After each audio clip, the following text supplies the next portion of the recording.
দর্শক, এই যে দেখেন, যারা যারা বাগুন টাগুন আবাদ করেছেন, কেউ কেউ ওষুধ আলাগের দোষ দেয়, কিন্তু ওষুধ আলাগের দোষ দিয়ে কোনো লাভ নেই, বুঝছেন? ঘটনা হলে কি, এই যে বাগুন দেখিচ্ছেন, স্প্রে করছেন, ওষুধ দিচ্ছেন, কোনো কাজ হচ্ছে না, বুঝলেননি? তার কারণ কি, কিসের জন্য কাজ হচ্ছে না জানেন? এই যে আপনি এই যে মনে করেন, এই যে পাতা আছে, এই যে পাতা, এই যে বড় বড় পাতা, গোড়ের পাতা, এই যে এগুলো পাতা, গোড়ের পাতা বেগুনের, বুঝছেন? এই যে এগুলো তুলবেন, এগুলো কাটে দেবেন, এই যে এগুলো কাটে দেবেন,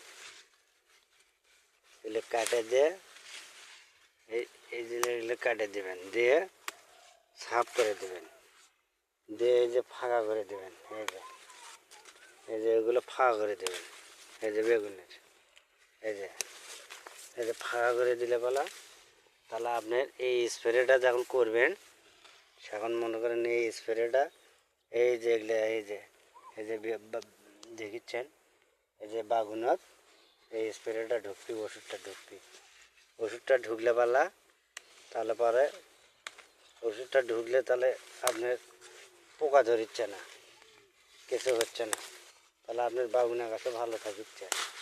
এই যে এগুলো বড় বড়, এই যে এগুলো বড় পাতা, খালি মনে করো গোড়ের পাতা, গোড়ের বড় পাতাগুলো খালি কাটে দেবেন, কাজে দিয়ে হোক বা কোনো কেসি দিয়ে হোক কাটবেন, কাটে দিয়ে ইনকে ফাঁকা করে দেবেন, দিয়ে এইভাবে ফাঁকা করে দিয়ে স্প্রে করবেন। তাহলে স্প্রে করলে তাহলে আপনি মনে করেন স্প্রেটা, এই ওষুধটা মনে করেন বাগুনের নাগলে বলে, তাহলে পোকাটা আসলো না, কোনো কিছু হলো না, বাগুনে ভালো হলো।